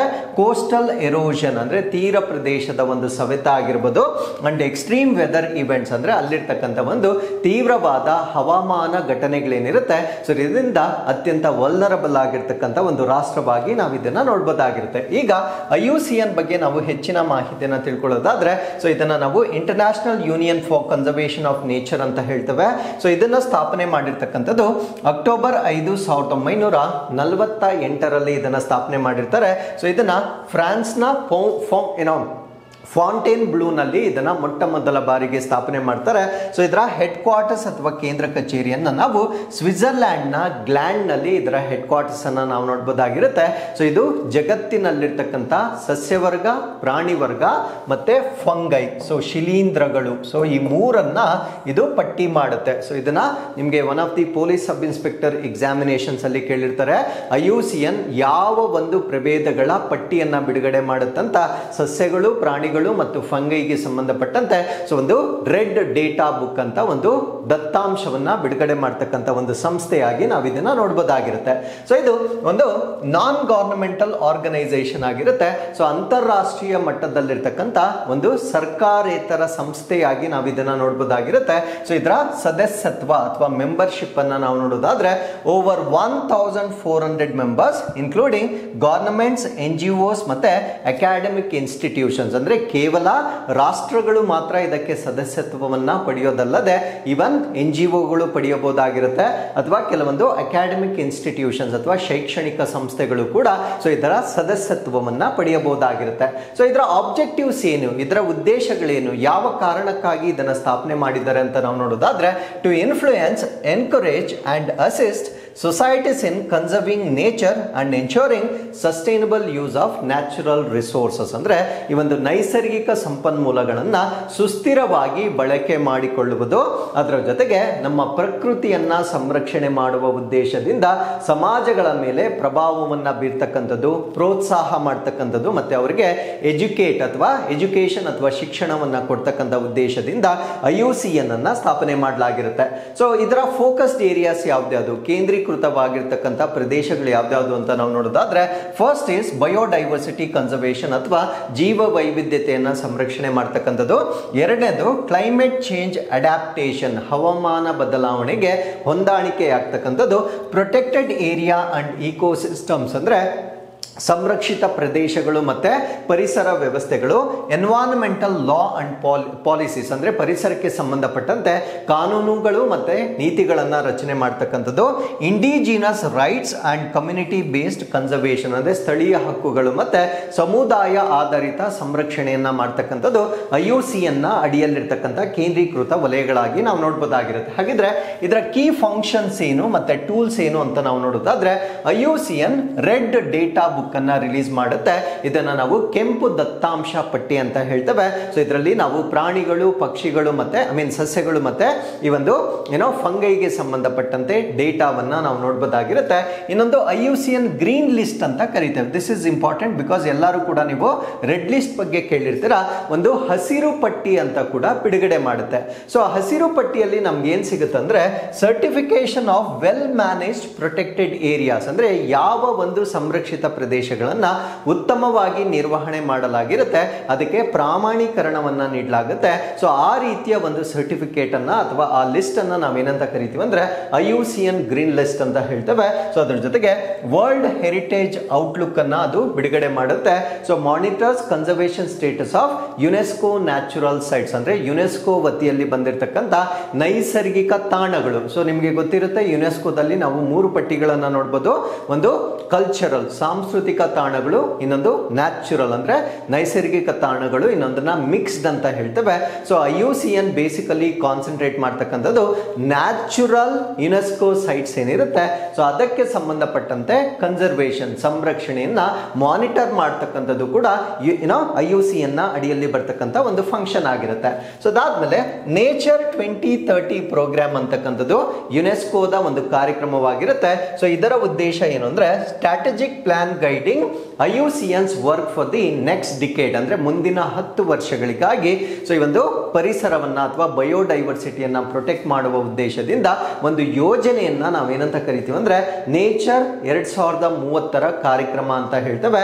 ಸೊ IUCN ಕಮಿಷನ್ ಅಥವಾ IUCN ಆಯೋಗಗಳ ಬಗ್ಗೆ ನಾವು ಡಿಸ್ಕಸ್ ಮಾಡೋದಾದ್ರೆ ಇದೊಂದು expert network on species, law, ecosystem, education and governance, ಅಂದ್ರೆ ಪ್ರಭೇದಗಳ ಬಗ್ಗೆ, ಕಾನೂನಿನ ಬಗ್ಗೆ, ಪರಿಸರ ವ್ಯವಸ್ಥೆಗಳು, ಶಿಕ್ಷಣ ಮತ್ತು ಆಡಳಿತದ ಬಗ್ಗೆ ಒಂದು ಟೆಕ್ನಿಕಲ್ ನೆಟ್ವರ್ಕ್ ಅನ್ನ ಹೊಂದಿರ್ತಾರೆ. ಆ ಟೆಕ್ನಿಕಲ್ ನೆಟ್ವರ್ಕ್ ಅನ್ನ ನಾವೇನಂತ ಕರಿತೀವಿ ಅಂದ್ರೆ IUCN ಕಮಿಷನ್ಸ್ ಅಂತ ಕರಿತೇವೆ. ಸೊ ಇದು ಕೂಡ IUCN ನ ಒಂದು ಭಾಗವಾಗಿರುತ್ತೆ. ಹಾಗಿದ್ರೆ ಗ್ಲೋಬಲ್ ಇಂಪ್ಯಾಕ್ಟ್, ಇದರ ಜಾಗತಿಕ ಪರಿಣಾಮ ಏನು ಅಂತ ನಾವು ನೋಡೋದಾದ್ರೆ it advises United nation bodies, national governments and international treaties, ಅಂದ್ರೆ ಇದು ವಿಶ್ವಸಂಸ್ಥೆಯ ಸಂಸ್ಥೆಗಳಾಗಿರ್ಬೋದು, ರಾಷ್ಟ್ರೀಯ ಸರ್ಕಾರಗಳಾಗಿರ್ಬೋದು ಅಥವಾ ಅಂತಾರಾಷ್ಟ್ರೀಯ ಒಪ್ಪಂದಗಳಾಗಿರ್ಬೋದು. ಸೊ ಇವುಗಳಿಗೆ ಸಲಹೆ ನೀಡ್ತಕ್ಕಂಥದ್ದು ಕೂಡ IUCN ನ ಒಂದು ಭಾಗವಾಗಿ ನಾವು ನೋಡಬಹುದಾಗಿರುತ್ತೆ. ಸೊ ರೀಸೆಂಟ್ ಮೈಲ್ ಸ್ಟೋನ್ ಅಥವಾ ಇತ್ತೀಚಿನ ಒಂದು ಮೈಲುಗಲ್ಲನ್ನ ನಾವು ನೋಡೋದಾದ್ರೆ ಒಂದು ವರ್ಲ್ಡ್ ಕನ್ಸರ್ವೇಷನ್ ಕಾಂಗ್ರೆಸ್ ಅಂತ ಒಂದು ಕಾಂಗ್ರೆಸ್ ಅನ್ನ ಅಂದ್ರೆ ಒಂದು ಸಭೆಯನ್ನ ನಡೆಸಲಾಗುತ್ತೆ. ಇದನ್ನು ನಾವು ವರ್ಲ್ಡ್ ಕನ್ಸರ್ವೇಷನ್ ಕಾಂಗ್ರೆಸ್ ಅಥವಾ ವಿಶ್ವ ಸಂರಕ್ಷಣಾ ಕಾಂಗ್ರೆಸ್ ಅಂತ ಕರಿತೇವೆ. ಸೊ ಈ ಒಂದು ಕಾಂಗ್ರೆಸ್ ಅನ್ನ ಅಬುಧಾಬಿಯಲ್ಲಿ ಕಂಡಕ್ಟ್ ಮಾಡಲಾಗಿರುತ್ತೆ. ಈ ಒಂದು ಸಂದರ್ಭದಲ್ಲಿ they have set the vision for the nature conservation for next 20 years, ಅಂದ್ರೆ ಮುಂದಿನ 20 ವರ್ಷಗಳಿಗೆ ಪ್ರಕೃತಿಯನ್ನ ಸಂರಕ್ಷಣೆ ಮಾಡತಕ್ಕಂಥ ದೃಷ್ಟಿಕೋನವನ್ನ ಈ ಒಂದು ಸಂದರ್ಭದಲ್ಲಿ ಬಿಡುಗಡೆ ಮಾಡಲಾಗಿರುತ್ತೆ. ಇದೇ ಸಂದರ್ಭಕ್ಕೆ ಸಂಬಂಧಪಟ್ಟಂತೆ ನಮ್ಮ ಭಾರತ ದೇಶದ ಕೂಡ ಒಂದು ಅಪ್ಡೇಟ್ ಇರುತ್ತೆ. ಇದನ್ನ ನಾನು ಆಲ್ರೆಡಿ ಇನ್ಕ್ವೆಸ್ಟ್ ಅಲ್ಲಿ ಡಿಸ್ಕಸ್ ಮಾಡಿರ್ತೇನೆ. ಸೊ ಭಾರತ ರಾಷ್ಟ್ರ ಈ ಒಂದು ಸಂದರ್ಭದಲ್ಲಿ ಏನನ್ನ ಬಿಡುಗಡೆ ಮಾಡಿತು, ಸೊ ಅದನ್ನ ನೀವು ಕಮೆಂಟ್ಸ್ ಅಲ್ಲಿ ತಿಳಿಸಬಹುದಾಗಿರುತ್ತೆ. So with this let's get into question number 3. ಬಿಹಾರದಲ್ಲಿ 222.88 ಮಿಲಿಯನ್ ಟನ್ ಚಿನ್ನ ಹೊಂದಿರುವ ಅದಿರಿನ ಆವಿಷ್ಕಾರಕ್ಕೆ ಹೆಸರುವಾಸಿಯಾಗಿರುವ ಜಿಲ್ಲೆ ಯಾವುದು? The district in Bihar known for the discovery of 222.88 million tons of gold bearing ore is which place ಅಂತ ಕೇಳ್ತಾ ಇದ್ದೇನೆ. ಸೊ ಇಲ್ಲಿ ಜಮುಯಿ ಅಂತಕ್ಕಂಥ ಒಂದು ಜಿಲ್ಲೆಯಲ್ಲಿ ನಮ್ಮ ಭಾರತ ದೇಶದಲ್ಲಿ ಈಗ ಅತ್ಯಧಿಕ ಚಿನ್ನದ ನಿಕ್ಷೇಪಗಳನ್ನ ಹೊಂದಿರತಕ್ಕಂಥದ್ದನ್ನ ದೃಢಪಡಿಸಲಾಗಿರುತ್ತೆ. ಹಾಗಿದ್ರೆ ಈ ಒಂದು ಆರ್ಟಿಕಲ್ ಅಲ್ಲಿ the status of Indian gold reserves ಏನಿರುತ್ತೆ, ಯಾವ ರಾಜ್ಯಗಳಲ್ಲಿ ಎಷ್ಟಿರುತ್ತೆ, ಎಲ್ಲಿ ಪ್ರೊಡಕ್ಷನ್ ಜಾಸ್ತಿ ಇರುತ್ತೆ, ಎಲ್ಲವನ್ನ ಕೂಡ ನಾವಿಲ್ಲಿ ಸಂಪೂರ್ಣವಾಗಿ ಡಿಸ್ಕಸ್ ಮಾಡೋಣ. ಸೊ ಇದು ಬಿಹಾರ್ನ ಒಂದು ಜಿಲ್ಲೆ ಆಗಿರುತ್ತೆ. ಆ ಜಿಲ್ಲೆಯನ್ನ ನಾವೇನಂತ ಕರಿತೀವಿ ಅಂದ್ರೆ ಜಮುಯಿ ಡಿಸ್ಟ್ರಿಕ್ಟ್ ಅಂತ ಹೇಳ್ತೇವೆ. ಸೊ ಈ ಒಂದು ಜಿಲ್ಲೆಯಲ್ಲಿ ನಾವು largest reserve in the country, so ಈ ಚಿನ್ನಕ್ಕೆ ಸಂಬಂಧಪಟ್ಟಂತೆ ನಮ್ಮ ಭಾರತ ದೇಶದ ಅತಿ ದೊಡ್ಡ ನಿಕ್ಷೇಪಗಳನ್ನ ಈ ಜಮುಯಿ ಜಿಲ್ಲೆಯಲ್ಲಿ ಈಗ ಪತ್ತೆ ಹಚ್ಚಲಾಗಿರುತ್ತೆ. ಸೊ ಇದರ ಎಕ್ಸಾಕ್ಟ್ ಲೊಕೇಶನ್ ಅನ್ನು ನಾವು ಜಮುಯಿ ಡಿಸ್ಟ್ರಿಕ್ಟ್ ಅಂತ ಹೇಳ್ತೇವೆ. ಸೊ ಬಿಹಾರ್ನ ಒಂದು ಜಮುಯಿ ಡಿಸ್ಟ್ರಿಕ್ಟ್ ಆಗಿರುತ್ತೆ. ಅಲ್ಲಿ ಕೆಲವೊಂದು ಬ್ಲಾಕ್ಸ್ ಇರುತ್ತೆ. ಫಾರ್ ಎಕ್ಸಾಂಪಲ್ ಕರ್ಮಾಟಿಯಾ, ಜಾ ಮತ್ತೆ ಸೋನ್ ಅಂತ ಹೇಳ್ತೇವೆ. ಈ ರೀತಿಯ ಒಂದು ಬ್ಲಾಕ್ಗಳಲ್ಲಿ ಅತ್ಯಂತ ಹೆಚ್ಚಿನ ಚಿನ್ನದ ನಿಕ್ಷೇಪಗಳು ಈಗ ಪತ್ತೆ ಆಗಿರ್ತವೆ. ಸೊ ಈ ಮೆಟಲ್ ಕಂಟೆಂಟ್ ಎಷ್ಟಿರುತ್ತೆ? ಸೊ ಇವಾಗ ನಾನು ಹೇಳಿರೋದು ಟೋಟಲ್ ನಿಕ್ಷೇಪಗಳು ಅಂದ್ರೆ ಓರ್ ಅಥವಾ ಅದಿರೋ ಅಂದ್ರೆ ಸೊ ಅದರಲ್ಲಿ ವೇಸ್ಟ್ ಕಂಟೆಂಟ್ ಕೂಡ ಇರುತ್ತೆ. ಅದನ್ನ ನಾವು ಪ್ಯೂರಿಫೈ ಮಾಡಿದಾಗ ಪ್ಯೂರ್ ಗೋಲ್ಡ್ ನಮಗೆ ಎಷ್ಟು ಸಿಗ್ಬೋದು ಅಂತ ಅಂದಾಜು ಮಾಡ್ತಾ ಇದ್ದಾರೆ ಅಂದ್ರೆ 37.6 ಟನ್ಸ್ ಆಫ್ ಪ್ಯೂರ್ ಗೋಲ್ಡ್ ಸಿಗ್ತಕ್ಕಂಥ ಅಥವಾ ನೈಜವಾದ ಚಿನ್ನ ಸಿಗ್ತಕ್ಕಂಥ ಸಾಧ್ಯತೆ ಇರತಕ್ಕಂಥ ಒಂದು ಪ್ರದೇಶವಾಗಿರುತ್ತೆ. ಸೊ ನಮ್ಮ ಒಂದು ರಾಷ್ಟ್ರದ ಶೇರ್ ಅಥವಾ ಪಾಲು ಅಂದ್ರೆ ನಮ್ಮ ಟೋಟಲ್ ಕಂಟ್ರಿಯಲ್ಲಿ ಎಷ್ಟು ಚಿನ್ನದ ನಿಕ್ಷೇಪಗಳಿದಾವೆ ಅದರ ಪಾಲು ಅಂದ್ರೆ ಶೇರ್ ಅನ್ನ ನಾವು ನೋಡೋದಾದ್ರೆ ಇಟ್ ಅಕೌಂಟ್ಸ್ ಫಾರ್ 44%. ಅಂದ್ರೆ ನಮ್ಮ ಭಾರತ ದೇಶದ ಒಟ್ಟು ಚಿನ್ನದ ನಿಕ್ಷೇಪಗಳಲ್ಲಿ 44% ಗೋಲ್ಡನ್ ರಿಸರ್ವ್ಸ್ ಅಂತಕ್ಕಂಥದ್ದು ಈ ಒಂದು ಜಮುಯಿ ಜಿಲ್ಲೆಯಲ್ಲಿ ಪತ್ತೆ ಮಾಡಲಾಗಿರುತ್ತೆ. ಸೊ ಈ ಒಂದು ಮಾಹಿತಿಯನ್ನ ನೀಡಿರ್ತಕ್ಕಂಥ ಸೋರ್ಸ್ ಅಥವಾ ಮೂಲ ಯಾವುದು ಅಂದ್ರೆ geological survey of India. So 2022ರಲ್ಲಿ ಈ ಮಾಹಿತಿಯನ್ನ ನೀಡಲಾಗಿರುತ್ತೆ. ಬಟ್ 2025ರಲ್ಲಿ ಇದನ್ನ ಕನ್ಫರ್ಮ್ ಮಾಡಿದ್ದಾರೆ, ದೃಢೀಕರಣ ಮಾಡಿರ್ತಕ್ಕಂಥದ್ದು 2025ರಲ್ಲಿ ಅದನ್ನ ಕನ್ಫರ್ಮ್ ಮಾಡಲಾಗಿರುತ್ತೆ. ಸೊ ನಾವು ಇದರಿಂದ ಈ ಬಿಹಾರ್ ಅಂದ ಕೂಡಲೇ ನಮಗೆ ಗೊತ್ತಾಗ್ತಕ್ಕಂಥದ್ದು ಇದು ಹೆಚ್ಚಾಗಿ ಕೃಷಿ ಆಧಾರಿತವಾಗಿರ್ತಕ್ಕಂಥ ಒಂದು ಪ್ರದೇಶವಾಗಿರುತ್ತೆ. ಅಗ್ರೇರಿಯನ್ ಸ್ಟೇಟ್ ಅಂತ ಹೇಳ್ತೇವೆ. ಸೊ ಇನ್ನು ಮುಂದೆ ಇದನ್ನ ಒಂದು ಮೈನಿಂಗ್ ಸ್ಟೇಟ್ ಅಥವಾ ಗಣಿಗಾರಿಕೆ ರಾಜ್ಯವನ್ನಾಗಿ ಕೂಡ ನಾವು ಬಿಹಾರವನ್ನ ನೋಡಬಹುದಾಗಿರುತ್ತೆ. ಸೊ ಈಗ ನಮ್ಮ ಭಾರತ ದೇಶದಲ್ಲಿರ್ತಕ್ಕಂಥ ಗೋಲ್ಡ್ ರಿಸರ್ವ್ಸ್ ಡಿಸ್ಟ್ರಿಬ್ಯೂಷನ್ ಅನ್ನ ನಾವು ನೋಡೋದಾದ್ರೆ ಬಿಹಾರ್, ಸೊ ಬಿಹಾರ್ನಲ್ಲಿ 44% ಆಫ್ ದಿ ಗೋಲ್ಡ್ ಅನ್ನ ನಾವು ನೋಡಬಹುದಾಗಿರುತ್ತೆ. ಸೊ ಕೀ ಸೈಟ್ ಯಾವುದು ಅಂದ್ರೆ ಜಮುಯಿ ಅಂತಕ್ಕಂಥದ್ದು ಪ್ರಮುಖವಾಗಿರ್ತಕ್ಕಂಥ ಪ್ರದೇಶವಾಗಿರುತ್ತೆ. ಸೊ ಎರಡನೇ ಪ್ಲೇಸ್ ಅಲ್ಲಿ ರಾಜಸ್ಥಾನದಲ್ಲಿ ಸರಿಸುಮಾರು 25% ಇರುತ್ತೆ. ಪ್ರಮುಖವಾದ ಪ್ರದೇಶಗಳು ಯಾವುದು ಅಂದ್ರೆ ಬಿಲ್ವಾರ ಮತ್ತೆ ಬನ್ಸ್ವಾರ ಅಂತಕ್ಕಂಥ ಎರಡು ಪ್ರದೇಶಗಳಲ್ಲಿ ಚಿನ್ನದ ನಿಕ್ಷೇಪಗಳು ಹೆಚ್ಚಾಗಿರುತ್ತೆ. ಇನ್ನು ನಮ್ಮ ಕರ್ನಾಟಕ ಬಂದಾಗ 21% ಈ ಒಂದು ರಿಸರ್ವ್ ಗಳನ್ನ ನೋಡಬಹುದಾಗಿರುತ್ತೆ. ನಮ್ಮ ಕರ್ನಾಟಕದಲ್ಲಿ KGF ಕೋಲಾರ್ ಗೋಲ್ಡ್ ಫೀಲ್ಡ್ ಪ್ರಸ್ತುತವಾಗಿ ಅದು ಕ್ಲೋಸ್ ಆಗಿರುತ್ತೆ. ಇನ್ನೊಂದು ಹಟ್ಟಿ ಗೋಲ್ಡ್ ಫೀಲ್ಡ್ ಏನಿರುತ್ತೆ, ಸೊ ಇಲ್ಲಿ ಅತ್ಯಧಿಕವಾಗಿರ್ತಕ್ಕಂಥ ಚಿನ್ನದ ನಿಕ್ಷೇಪಗಳನ್ನ ನೋಡಬಹುದು. ಇನ್ನೆಲ್ಲ ಹೊರತುಪಡಿಸಿ ಅಂದ್ರೆ ಈ 3 ರಾಜ್ಯಗಳನ್ನ ಹೊರತುಪಡಿಸಿ 10%, ಫಾರ್ ಎಕ್ಸಾಂಪಲ್ ಜಾರ್ಖಂಡ್ ಮತ್ತು ಆಂಧ್ರ ಪ್ರದೇಶಗಳಲ್ಲೂ ಕೂಡ ಈ ಒಂದು ಚಿನ್ನದ ನಿಕ್ಷೇಪಗಳನ್ನ ನೋಡಬಹುದಾಗಿರುತ್ತೆ. ಸೊ ಇವಾಗ ಇಲ್ಲಿ 2 ಪಾಯಿಂಟ್ ಅನ್ನ ನೀವು ಅರ್ಥ ಮಾಡ್ಕೊಳ್ಬೇಕು. ರಿಸರ್ವ್ಸ್ ಅಂದ್ರೇನೆ ಬೇರೆ, ಚಿನ್ನದ ನಿಕ್ಷೇಪಗಳು ಅಂಡ್ ಪ್ರೊಡಕ್ಟಿವಿಟಿನೇ ಬೇರೆ, ಉತ್ಪಾದಕತೆ. ಸೊ ನಾವು ನಿಕ್ಷೇಪಗಳು ಎಲ್ಲಿ ಜಾಸ್ತಿ ಅಂತ ಹೇಳಿದಾಗ ಬಿಹಾರ್ನಲ್ಲಿ ಹೈಯೆಸ್ಟ್ ಇರುತ್ತೆ. 44% ಗೋಲ್ಡನ್ ಈ ಒಂದು ನಿಕ್ಷೇಪಗಳನ್ನ ಅಥವಾ ಚಿನ್ನದ ನಿಕ್ಷೇಪಗಳನ್ನ ನಾವು ನೋಡಬಹುದಾಗಿರುತ್ತೆ ಅಥವಾ ಗೋಲ್ಡ್ ರಿಸರ್ವ್ಸ್ ಅನ್ನ ನೋಡಬಹುದಾಗಿರುತ್ತೆ. ಬಟ್ ಅಲ್ಲಿ ಇನ್ನೂ ಅಷ್ಟಾಗಿ ಪ್ರೊಡಕ್ಷನ್ ಅಥವಾ ಉತ್ಪಾದನೆ ಮಾಡ್ತಾ ಇಲ್ಲ. ಬಟ್ ನಮ್ಮ ಭಾರತ ದೇಶದಲ್ಲಿ ಗೋಲ್ಡ್ ಪ್ರೊಡಕ್ಟಿವಿಟಿ ಎಲ್ಲಿ ಜಾಸ್ತಿ ಇದೆ ಅಂತ ಕೇಳಿದಾಗ ನಮ್ಮ ಕರ್ನಾಟಕ ಅಂತ ಗೊತ್ತಿರಬೇಕಾಗಿರುತ್ತೆ. So that's why I told you production is different and reserves are different. So ಉತ್ಪಾದನೆ ಬೇರೆ, ಅಲ್ಲಿರ್ತಕ್ಕಂಥ ನಿಕ್ಷೇಪಗಳೇ ಬೇರೆ. ಉತ್ಪಾದನೆ ಎಲ್ಲಿ ಜಾಸ್ತಿ ಅಂತ ಕೇಳಿದ್ರೆ ಕರ್ನಾಟಕ ಅಂತ ಬರಿಬೇಕಾಗಿರುತ್ತೆ. ಬಟ್ ರಿಸರ್ವ್ಸ್ ಎಲ್ಲಿ ಜಾಸ್ತಿ ಅಂತ ಕೇಳಿದ್ರೆ ಬಿಹಾರ ಅಂತ ನಾವು ಬರಿಬೇಕಾಗಿರುತ್ತೆ. So Karnataka is the top producer in the country. 80% of the Indian primary gold. So ನಮ್ಮ ಭಾರತ ದೇಶದ 80% ಪ್ರಾಥಮಿಕ ಚಿನ್ನ ಅಂತಕ್ಕಂಥದ್ದು ನಮ್ಮ ಕರ್ನಾಟಕದಲ್ಲಿ ಉತ್ಪತ್ತಿ ಆಗ್ತಕ್ಕಂಥದ್ದು. ಅದರಲ್ಲಿ ನಮ್ಮ ಕರ್ನಾಟಕದ ರಾಯಚೂರು ಜಿಲ್ಲೆಯಲ್ಲಿರ್ತಕ್ಕಂಥ ಹಟ್ಟಿ ಗೋಲ್ಡ್ ಮೈನ್ಸ್ ಏನಿದೆ, ಸೊ ಇದು major contributor of gold in the country ಅಂತ ಹೇಳ್ಬೋದಾಗಿರುತ್ತೆ. So with this let's get into question number 4. ಭಾರತದ ಮೊದಲ ಕೇಬಲ್ ತೂಗು ಗಾಜಿನ ಸೇತುವೆ ಬಜರಂಗ ಸೇತುವೆಯನ್ನು ಎಲ್ಲಿ ನಿರ್ಮಿಸಲಾಗುತ್ತಿದೆ ಅಥವಾ ಯಾವ ನಗರದಲ್ಲಿ ನಿರ್ಮಿಸಲಾಗುತ್ತಿದೆ? The city where India's first cable suspension glass bridge Bajrang Setu is being constructed is. So ಒಂದು ಗಾಜಿನ ಒಂದು ಸೇತುವೆಯನ್ನ ಈಗ ನಿರ್ಮಾಣ ಮಾಡ್ತಾ ಇದ್ದಾರೆ. ಸೊ ಇದು ಕೇಬಲ್ ಸ್ಟೇಡ್ ಆಗಿರುತ್ತೆ, ಅಂದ್ರೆ ಒಂದು ಕೇಬಲ್ಗಳ ಮುಖಾಂತರ ಅದು ತೂಗು ಸೇತುವೆ ಆಗಿರುತ್ತೆ. ಸೊ ಈ ರೀತಿಯ ಸೇತುವೆಯನ್ನ ಎಲ್ಲಿ ನಿರ್ಮಾಣ ಮಾಡ್ತಾ ಇದ್ದಾರೆ ಅನ್ನೋದು ನಮ್ಮ ಪ್ರಶ್ನೆ ಆಗಿರುತ್ತೆ. ಸೊ ಈ ಪ್ರಶ್ನೆಗೆ ಸರಿಯಾದ ಉತ್ತರ ರಿಷಿಕೇಶದಲ್ಲಿ ಇದನ್ನ ನಿರ್ಮಾಣ ಮಾಡ್ತಾ ಇದ್ದಾರೆ. ಸೊ ಇದು 132 ಮೀಟರ್ ಕೇಬಲ್ ಗ್ಲಾಸ್ ಬ್ರಿಡ್ಜ್ ಆಗಿರುತ್ತೆ. ಸೊ ಈ ಸೇತುವೆ ಗ್ಲಾಸ್ ಅಲ್ಲಿ ಮಾಡಲ್ಪಟ್ಟಿರುತ್ತೆ. ಸ್ವಲ್ಪ ಅಲ್ಲಿ ನಡಿಲಿಕ್ಕೂ ಕೂಡ ಕೆಲವೊಮ್ಮೆ ಅದು ತುಂಬಾ ಸ್ಕೇರಿ ಆಗಿರ್ತಕ್ಕಂಥ ಒಂದು ಪ್ರದೇಶವಾಗಿರುತ್ತೆ. ಬಿಕಾಸ್ ಅಲ್ಲಿ ಅತ್ಯಂತ ಎತ್ತರದ ಆಲ್ಟಿಟ್ಯೂಡ್ ಅಲ್ಲಿ ಇದನ್ನ ನಿರ್ಮಾಣ ಮಾಡಿರ್ತಾರೆ. ಸೊ ಗಾಜಿನ ಸೇತುವೆ ಆಗಿರೋದ್ರಿಂದ ಸ್ವಲ್ಪ ಡಿಫ್ರೆಂಟ್ ಎಕ್ಸ್ಪೀರಿಯನ್ಸ್ ಅನ್ನ ಕೊಡ್ತಕ್ಕಂಥ ಒಂದು ಸೇತುವೆ ಆಗಿರುತ್ತೆ. ಸೊ ಈ ಸೇತುವೆಗೆ ಏನಂತ ಹೆಸರಿಟ್ಟಿದ್ದಾರೆ ಅಂದ್ರೆ ಬಜರಂಗ್ ಸೇತು ಅಂತ ಹೆಸರನ್ನ ಇಟ್ಟಿರ್ತಾರೆ. ಇದು India's first 132 metre cable suspension glass bridge ಆಗಿರುತ್ತೆ. ಅಂದ್ರೆ ನಮ್ಮ ಭಾರತ ದೇಶದ ಮೊಟ್ಟ ಮೊದಲ 132 ಮೀಟರ್ ಕೇಬಲ್ ಸಸ್ಪೆನ್ಷನ್ ಅಂದ್ರೆ ತೂಗು ಸೇತುವೆ ಅಂತ ಹೇಳ್ಬೋದಾಗಿರುತ್ತೆ. ಸೊ ಇದು ಈ ಒಂದು ಸೇತುವೆಗೆ ಬಜರಂಗ್ ಸೇತುವೆ ಅಂತ ಹೆಸರಿಟ್ಟಿದ್ದಾರೆ. ಸೊ ಇದಕ್ಕೆ ಇದಿರ್ತಕ್ಕಂಥದ್ದು ಋಷಿಕೇಶದಲ್ಲಿ. ಸೊ ಇದಕ್ಕೆ ಬಜರಂಗ್ ಸೇತು ಅಂತ ಹೆಸರಿಟ್ಟಿದ್ದಾರೆ. ಸೊ ಮುಂಚೆ ಇದನ್ನ ಲಕ್ಷ್ಮಣ್ ಜೂಲಾ ಅಂತ ಕರೀತಾ ಇದ್ರು. ಸೊ ಲಕ್ಷ್ಮಣ್ ಜೂಲಾದಿಂದ ಈಗ ಬಜರಂಗ್ ಸೇತು ಅಂತ ಇದಕ್ಕೆ ಇದಕ್ಕೆ ಮರುನಾಮಕರಣವನ್ನ ಮಾಡಲಾಗಿರುತ್ತೆ. ಸೊ ಇದರ ಎಕ್ಸಾಕ್ಟ್ ಲೊಕೇಶನ್ ಅನ್ನ ನಾವು ನೋಡೋದಾದ್ರೆ ಸೊ ಉತ್ತರಾಖಂಡದ ಋಷಿಕೇಶದಲ್ಲಿರುತ್ತೆ. ಸೊ ಗಂಗಾ ನದಿಗೆ ಅಡ್ಡಲಾಗಿ ಈ ಒಂದು ಸೇತುವೆಯನ್ನ ಕಟ್ಟಲಾಗಿರುತ್ತೆ. ಸೊ ಇದರ ಲೆಂತ್ 132 ಕಿಲೋಮೀಟರ್ ಆಗಿರುತ್ತೆ. ಇದರ ಅಗಲ ವಿಡ್ತ್ ಏನಿರುತ್ತೆ 8 ಮೀಟರ್ ಇರುತ್ತೆ. ಅದರಲ್ಲಿ ಫುಟ್ಪಾತ್ ಅಂತ ನಾವೇನ್ ಹೇಳ್ತೇವೆ ಅಂದ್ರೆ ಎರಡು ಬದಿಗಳಲ್ಲಿ 1.5 ಮೀಟರ್ ಗಾಜಿನ ಫುಟ್ಪಾತ್ ಅನ್ನು ಕೂಡ ಸೇರಿಸಿ 8 ಮೀಟರ್ ಅಗಲವನ್ನ ಹೊಂದಿರತಕ್ಕಂತ ಒಂದು ಸೇತುವೆ ಆಗಿರುತ್ತೆ. ಸೊ ಇದು ಸಿ ಲೆವೆಲ್ ಇಂದ ಅಥವಾ ಅಲ್ಲಿರ್ತಕ್ಕಂಥ ಒಂದು ನದಿಯಿಂದ ಎಷ್ಟು ಎತ್ತರದಲ್ಲಿ ಇದನ್ನ ಡೆವಲಪ್ ಮಾಡ್ತಾ ಇದ್ದಾರೆ ಅಂದ್ರೆ 57ರಿಂದ 70 ಅಡಿ ಎತ್ತರದಲ್ಲಿ ಇದನ್ನ ನಿರ್ಮಾಣ ಮಾಡಲಾಗ್ತಾ ಇದೆ. ಸೊ ಇದರ ಕಾಸ್ಟ್ ಬಂದು 60 to 70 crore ಆಗಿರುತ್ತೆ. ಸೊ ಮುಂದಿನ ತಿಂಗಳು ಅಂದ್ರೆ ಡಿಸೆಂಬರ್ 2025ರ ವೇಳೆಗೆ ಇದು ಇನಾಗ್ರೇಟ್ ಆಗ್ತಕ್ಕಂಥ ಒಂದು ಸಾಧ್ಯತೆಯನ್ನ ನಾವು ನೋಡಬಹುದಾಗಿರುತ್ತೆ. So with this let's get into question number 5. 2025ರ ಆಸಿಯನ್ ಶೃಂಗಸಭೆಯಲ್ಲಿ ಆಸಿಯನ್ನ 11ನೇ ಸದಸ್ಯ ರಾಷ್ಟ್ರವಾದ ದೇಶ ಯಾವುದು?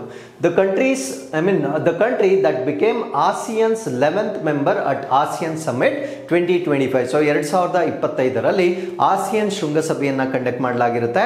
ಈ ಒಂದು ಸಭೆಯಲ್ಲಿ ಆಸಿಯನ್ ಅಸೋಸಿಯೇಷನ್ಗೆ 11ನೇ ಸದಸ್ಯ ರಾಷ್ಟ್ರವಾಗಿ ಸೇರಿಕೊಂಡಿರ್ತಕ್ಕಂಥ ರಾಷ್ಟ್ರ ಯಾವುದು ಅನ್ನೋದು ನಮ್ಮ ಪ್ರಶ್ನೆ ಆಗಿರುತ್ತೆ. ಸೊ ಈ ಪ್ರಶ್ನೆಗೆ ಸರಿಯಾದ ಉತ್ತರ ಈಸ್ಟ್ ತಿಮೋರ್ ಅನ್ನ ಈಗ ಆಸಿಯನ್ನ 11ನೇ ಸದಸ್ಯ ರಾಷ್ಟ್ರವಾಗಿ ಸೇರಿಸಿಕೊಳ್ಳಲಾಗಿರುತ್ತೆ. ಸೊ ಈ ಒಂದು ಆಸಿಯನ್ ಅಸೋಸಿಯೇಷನ್ ಬಗ್ಗೆ ಈ ಒಂದು ಆರ್ಟಿಕಲ್ ಅಲ್ಲಿ ನಾವು ಸಂಪೂರ್ಣವಾಗಿ ಡಿಸ್ಕಸ್ ಮಾಡೋಣ. ಸೊ ಈಸ್ಟ್ ಟೈಮೂರ್ ಎಲ್ಲಿದೆ ಫಸ್ಟ್ ನೋಡೋಣ. ಸೊ ಇಲ್ಲಿ ನಾವು ನಮ್ಮ ಭಾರತ ರಾಷ್ಟ್ರವನ್ನ ನಾವಿಲ್ಲಿ ನೋಡಬಹುದಾಗಿರುತ್ತೆ. ಸೊ ಇಲ್ಲಿ ಇಂಡೋನೇಷಿಯಾಗೆ ಸಂಬಂಧಪಟ್ಟಿರ್ತಕ್ಕಂಥ ದ್ವೀಪಗಳನ್ನ ನಾವಿಲ್ಲಿ ನೋಡಬಹುದಾಗಿರುತ್ತೆ. ಸೊ ಇಂಡೋನೇಷಿಯಾದ ಒಂದು ದ್ವೀಪದ ಅರ್ಧ ಭಾಗ ಏನಿರುತ್ತೆ ಆ ಅರ್ಧ ಭಾಗವನ್ನ ನಾವು ಈಸ್ಟ್ ಟಿಮೋರ್ ಅಂತ ಹೇಳ್ತೇವೆ. ಸೊ ಈ ಮ್ಯಾಪ್ ಅನ್ನ ನಾವಿಲ್ಲಿ ಎಕ್ಸ್ಟೆಂಡ್ ಮಾಡಿದಾಗ ನೋಡಬಹುದಾಗಿರುತ್ತೆ. So this one single land piece ಏನಿದೆ ಇದು ಒಂದು ದ್ವೀಪವಾಗಿರುತ್ತೆ. ಈ ಒಂದು ದ್ವೀಪದ ಅರ್ಧ ಭಾಗವನ್ನ ನಾವು ವೆಸ್ಟ್ ಟಿಮೋರ್ ಅಂತ ಹೇಳ್ತೇವೆ. ಈ ವೆಸ್ಟ್ ಟಿಮೋರ್ ಅಂತಕ್ಕಂಥದ್ದು ಇನ್ನೂ ಕೂಡ ಇಂಡೋನೇಷಿಯಾದ ಭಾಗವಾಗಿರುತ್ತೆ. ಈ ಈಸ್ಟ್ ಟಿಮೋರ್ ಏನಿದೆ ಸೊ ಇದು ಈಗ ಒಂದು ಕಂಟ್ರಿ ಆಗಿದೆ. ಈ ಒಂದು ಕಂಟ್ರಿ ಈಗ ಆಸಿಯನ್ ಗ್ರೂಪ್ಗೆ 11ನೇ ಸದಸ್ಯ ರಾಷ್ಟ್ರವಾಗಿ ಸೇರ್ಪಡೆಗೊಂಡಿರುತ್ತೆ. ಈಸ್ಟ್ ಟಿಮೋರ್ನ ಕ್ಯಾಪಿಟಲ್ ಸಿಟಿ ಯಾವುದು ಅಂತ ಕೇಳಿದ್ರೆ ದಿಲ್ಲಿ ಅಂತಕ್ಕಂಥದ್ದು, ದೆಹಲಿ ಅಲ್ಲ ದಿಲ್ಲಿ ಅಂತಕ್ಕಂಥದ್ದು ಈಸ್ಟ್ ಟಿಮೋರ್ನ ಕ್ಯಾಪಿಟಲ್ ಸಿಟಿಯಾಗಿ ನಾವು ನೋಡಬಹುದಾಗಿರುತ್ತೆ. ಸೊ ಈಗ ಈ ಆಸಿಯನ್ ಸಮಿಟ್ ಎಲ್ಲಿ ನಡೆದಿದೆ? ಆಸಿಯನ್ ಸಮಿಟ್ ಅಂತಕ್ಕಂಥದ್ದು ಕೌಲಾಲಂಪುರದಲ್ಲಿ ನಡೆದಿರ್ತಕ್ಕಂಥ ಒಂದು ಸಮಿಟ್ ಆಗಿರುತ್ತೆ. ಈ ಒಂದು ಸಮಿಟ್ ನಲ್ಲಿ 11ನೇ ಸದಸ್ಯ ರಾಷ್ಟ್ರವನ್ನ ಸೇರಿಸಲಾಗಿರುತ್ತೆ. ಇದರ ವಿಶೇಷತೆ ಏನು ಅಂದ್ರೆ ಫಸ್ಟ್ ಎಕ್ಸ್ಪ್ಯಾನ್ಷನ್ ಸಿನ್ಸ್ 1990s ಅಂದ್ರೆ 1990ರ ದಶಕದ ನಂತರ ಮೊಟ್ಟ ಮೊದಲ ಬಾರಿಗೆ ಒಂದು ಹೊಸ ರಾಷ್ಟ್ರವನ್ನ ಇಲ್ಲಿ ಸದಸ್ಯ ರಾಷ್ಟ್ರವಾಗಿ ಸೇರಿಸಿಕೊಳ್ಳಲಾಗಿದೆ. ಈಗ ಸೇರಿಸಿಕೊಂಡಿರ್ತಕ್ಕಂಥ ಸದಸ್ಯ ರಾಷ್ಟ್ರದ ವಿಶೇಷತೆ ಏನು ಅಂದ್ರೆ ಇದನ್ನು ನಾವು ಏಷ್ಯಾಸ್ ಯಂಗೆಸ್ಟ್ ನೇಷನ್ ಅಂತ ಹೇಳ್ತೇವೆ. ಏಷ್ಯಾದ ಅತ್ಯಂತ ಹೊಸ ರಾಷ್ಟ್ರವನ್ನ ಈಗ ಆಸಿಯನ್ ಗುಂಪಿಗೆ ಸೇರಿಸಿಕೊಳ್ಳಲಾಗಿದೆ. ಏನಕ್ಕೆ ನಾವು ಈಸ್ಟ್ ತಿಮೋರ್ ಅನ್ನ ಏಷ್ಯಾಸ್ ಯಂಗೆಸ್ಟ್ ನೇಷನ್ ಅಂತ ಕರಿತೀವಿ ಅಂದ್ರೆ ಇದು ಇಂಡಿಪೆಂಡೆಂಟ್ ನೇಷನ್ ಆಗಿರೋದು 21ನೇ ಶತಮಾನದಲ್ಲಿ 2002ನೇ ಇಸ್ವಿಯಲ್ಲಿ ಇದು ಸ್ವತಂತ್ರ ರಾಷ್ಟ್ರವಾಗಿರುವ ಕಾರಣದಿಂದ ಇದನ್ನ ನಾವು ಏಷ್ಯಾದ ಯಂಗೆಸ್ಟ್ ಕಂಟ್ರಿ ಅಂತ ಹೇಳ್ಬೋದಾಗಿರುತ್ತೆ. ಹಾಗಿದ್ರೆ ಹಿಂದೆ ಇದನ್ನ ಯಾರು ಆಳ್ವಿಕೆಯನ್ನ ಮಾಡಿದ್ರು ಅಂತ ನಾವು ನೋಡೋದಾದ್ರೆ ಪೋರ್ಚುಗಲ್ನಿಂದ ಇದನ್ನ ಆಳ್ವಿಕೆಯನ್ನ ಮಾಡಲಾಗಿರುತ್ತೆ. ಅದಾದ ನಂತರ ಇಂಡೋನೇಷಿಯಾ ಇದನ್ನ ಆಕ್ಯುಪೈ ಮಾಡ್ಕೊಂಡಿರುತ್ತೆ until UN backed referendum led to independence ಅಂದ್ರೆ ವಿಶ್ವಸಂಸ್ಥೆ ನೇತೃತ್ವದಲ್ಲಿ ಅದಕ್ಕೆ ಸ್ವತಂತ್ರವನ್ನ ನೀಡುವುದರ ಮುಂಚೆ ಇದನ್ನ ಇಂಡೋನೇಷಿಯಾದ ಭಾಗವಾಗಿ ಆಳ್ವಿಕೆಯನ್ನ ಮಾಡಲಾಗ್ತಾ ಇರುತ್ತೆ. ಸೊ ಇಲ್ಲಿರ್ತಕ್ಕಂಥ ಒಂದು ಡೆಮೋಗ್ರಫಿ ಅಂದ್ರೆ ಜನಸಂಖ್ಯಾ ಶಾಸ್ತ್ರ ಅಂತ ಹೇಳ್ತೇವೆ. ಅತ್ಯಂತ ಹೆಚ್ಚಿನ ಯುವಕರನ್ನ ಹೊಂದಿರತಕ್ಕಂಥ ಒಂದು ರಾಷ್ಟ್ರವಾಗಿರುತ್ತೆ. 60% of the East Taimur population ಏನಿದೆ ಅದು 25 ವರ್ಷ ವಯಸ್ಸಿಗಿಂತ ಕಡಿಮೆ ಇರತಕ್ಕಂಥವರನ್ನ ನಾವು ನೋಡಬಹುದಾಗಿರುತ್ತೆ. ಸೊ 60% ಜನರು 25 ವರ್ಷ ವಯಸ್ಸಿಗಿಂತ ಚಿಕ್ಕವರಾಗಿರ್ತಕ್ಕಂಥದ್ದನ್ನ ನಾವು ನೋಡಬಹುದಾಗಿರುತ್ತೆ. So this shows the youngest population in the country ಅಂತ ನಾವು ಹೇಳ್ಬೋದಾಗಿರುತ್ತೆ. ಇಲ್ಲಿ ಸಾಕಷ್ಟು ಪ್ರಾಬ್ಲಮ್ಸ್ ಅನ್ನ ಕೂಡ ಇನ್ನೂ ಅವರು ಫೇಸ್ ಮಾಡ್ತಾ ಇದ್ದಾರೆ. ಬಿಕಾಸ್ ಇದು ಇನ್ನು 2002ರಲ್ಲಿ ಸ್ವತಂತ್ರಗೊಂಡಿರ್ತಕ್ಕಂಥ ರಾಷ್ಟ್ರವಾಗಿರುತ್ತೆ.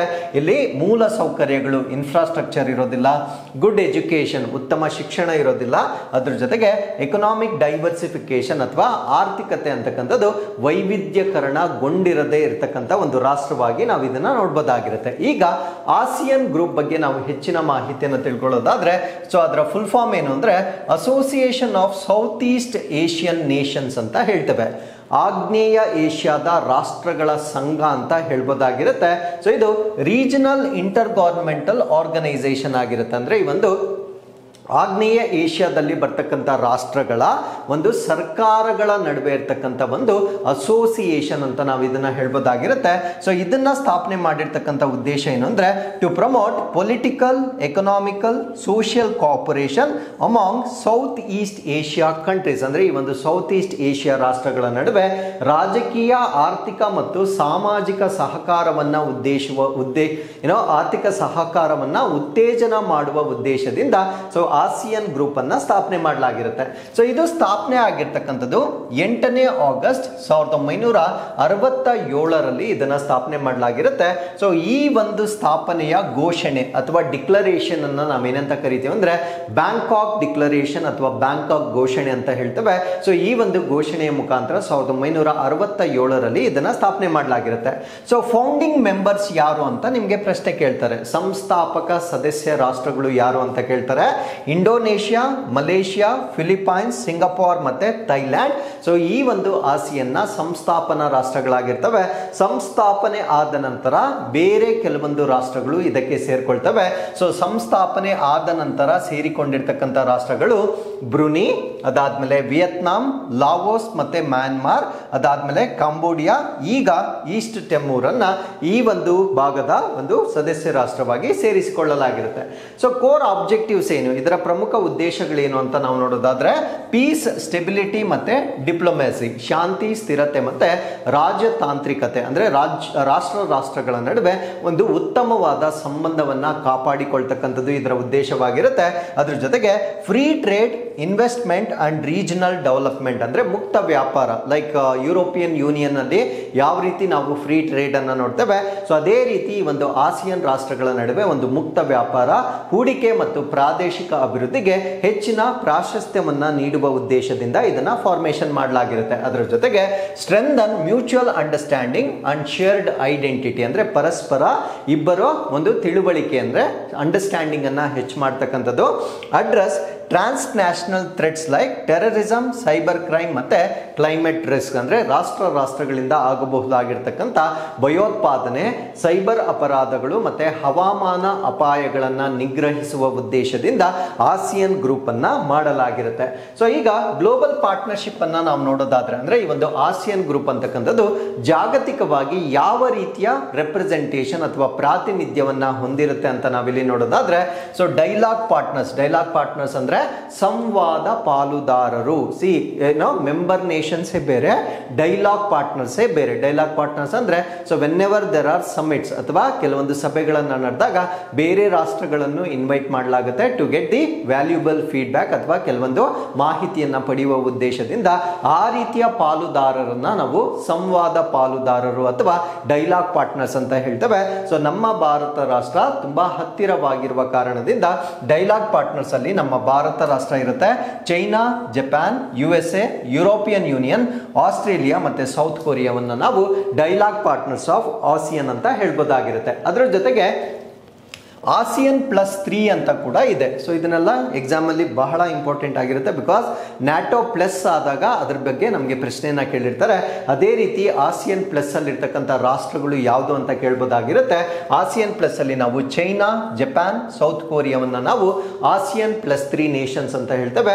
ಆಸಿಯನ್ +6 ಅಲ್ಲಿ ಇರ್ತಕ್ಕಂಥ ರಾಷ್ಟ್ರಗಳು ಯಾವುದು ಅಂದ್ರೆ ಸೊ ಇದಕ್ಕೆ ನಾವು ಇಂಡಿಯಾ, ಆಸ್ಟ್ರೇಲಿಯಾ, ನ್ಯೂಜಿಲೆಂಡ್ ಈ ಮೂರನ್ನ ಮತ್ತೆ ಸೇರಿಸಿದ್ರೆ ಅದನ್ನ ನಾವು ಆಸಿಯನ್ +6 ಅಂತ ಹೇಳ್ತೇವೆ. ಸೊ ಇವೆಲ್ಲ ಕೂಡ ಆಸಿಯನ್ಗೆ ಸಂಬಂಧಪಟ್ಟಂತೆ ನಮಗೆ ಮಾಹಿತಿ ಗೊತ್ತಿರಬೇಕಾಗಿರುತ್ತೆ. ನಾವು ವಾಟ್ ಇಸ್ ದ ಮೋಟೋ, ಇದರ ಧ್ಯೇಯವಾಕ್ಯ ಮತ್ತು ಇದರ ಐಡೆಂಟಿಟಿ ಗುರುತು ಏನು ಅಂತ ನಾವು ನೋಡೋದಾದ್ರೆ one vision, one identity, one community, ಒಂದು ದೃಷ್ಟಿ, ಒಂದು ಗುರುತು ಮತ್ತೆ ಒಂದು ಸಮುದಾಯ ಅಂತಕ್ಕಂಥದ್ದು ಇದರ ಧ್ಯೇಯವಾಕ್ಯವಾಗಿರುತ್ತೆ.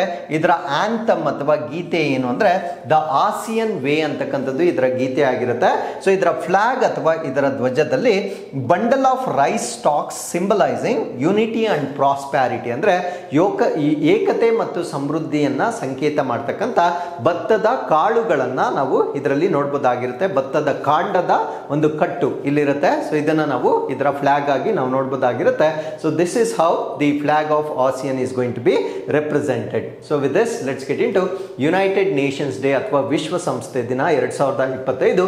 ಸೊ ಈ ಒಂದು ದಿನವನ್ನ ಅಕ್ಟೋಬರ್ 24 ಆಚರಣೆ ಮಾಡಲಾಗುತ್ತೆ. ಸೊ ಈ ವರ್ಷ 80ನೇ ವಾರ್ಷಿಕೋತ್ಸವವನ್ನ ಆಚರಣೆ ಮಾಡಲಾಗ್ತಾ ಇದೆ. ಸೊ ಈ ವರ್ಷದ ಥೀಮ್ ಏನಿರುತ್ತೆ ಅಂದ್ರೆ united for peace planet and progress. ಶಾಂತಿ, ಗ್ರಹ ಅಂದ್ರೆ ನಮ್ಮ ಭೂಮಿ ಮತ್ತು ಪ್ರಗತಿಗಾಗಿ ಒಂದಾಗೋಣ ಅಂತಕ್ಕಂಥ ಒಂದು ಥೀಮ್ ಅನ್ನ ಇಲ್ಲಿ ಇಟ್ಕೊಂಡಿರ್ತಾರೆ. ಹಾಗಿದ್ರೆ what is the history of United Nations, ಇದರ ಇತಿಹಾಸ ಏನು ಅಂತ ನಾವಿಲ್ಲಿ ನೋಡೋದಾದ್ರೆ, United Nations charter was signed on June 26, 1945 in San Francisco by 50 countries. ಅಂದ್ರೆ ಮೊದಲ ಬಾರಿಗೆ ಯುನೈಟೆಡ್ ನೇಷನ್ಸ್ಗೆ ಸಂಬಂಧಪಟ್ಟಂತೆ ಒಂದು ಚಾರ್ಟರ್ ಅನ್ನ 1945 ಜೂನ್ 26ನೇ ತಾರೀಕು ಸ್ಯಾನ್ ಫ್ರಾನ್ಸಿಸ್ಕೋದಲ್ಲಿ 50 ರಾಷ್ಟ್ರಗಳ ಸಮ್ಮುಖದಲ್ಲಿ ಮೊದಲ ಬಾರಿಗೆ UN ಚಾರ್ಟರ್ಗೆ ಸಹಿ ಹಾಕಲಾಗಿರುತ್ತೆ. ಅದಾದ ನಂತರ ಅಕ್ಟೋಬರ್ 24, 1945ರಲ್ಲಿ ಇನ್ನೂ ಕೆಲವೊಂದು ರಾಷ್ಟ್ರಗಳು ಅದನ್ನ ರಾಟಿಫೈ ಮಾಡುತ್ತೆ, ಅದನ್ನ ಅಂಗೀಕಾರ ಮಾಡುತ್ತೆ.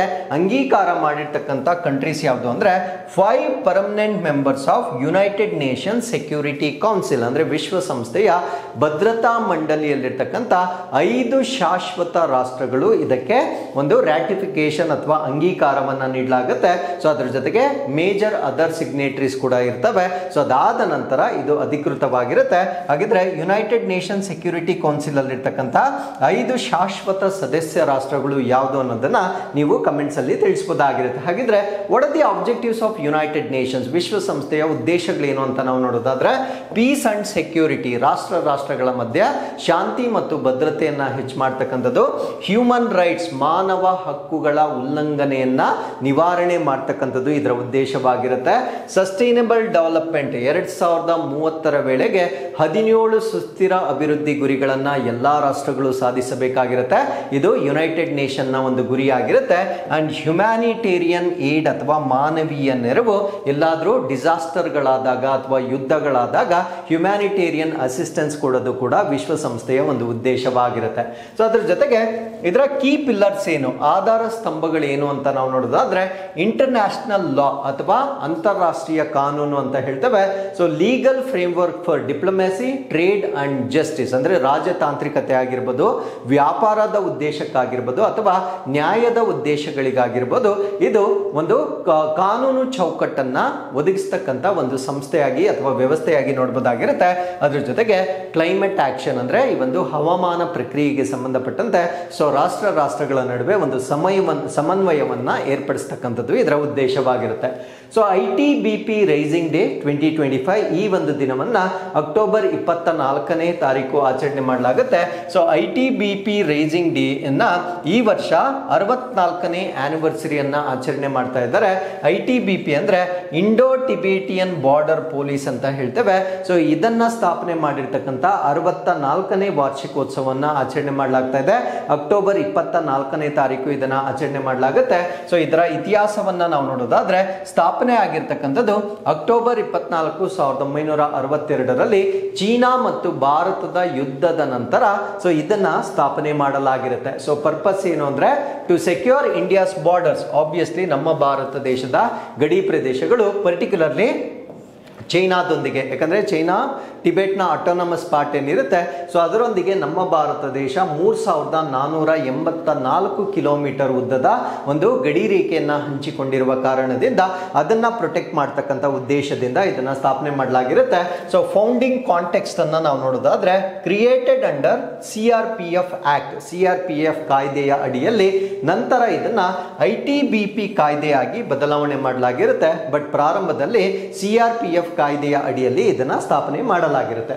ಸೊ ವರ್ಲ್ಡ್ ಪೋಲಿಯೋ ಡೇ, ವಿಶ್ವ ಪೋಲಿಯೋ ದಿನ, ಈ ಒಂದು ದಿನವನ್ನ ಪ್ರತಿ ವರ್ಷ ಅಕ್ಟೋಬರ್ 24ನೇ ತಾರೀಕು ಆಚರಣೆ ಮಾಡಲಾಗುತ್ತೆ.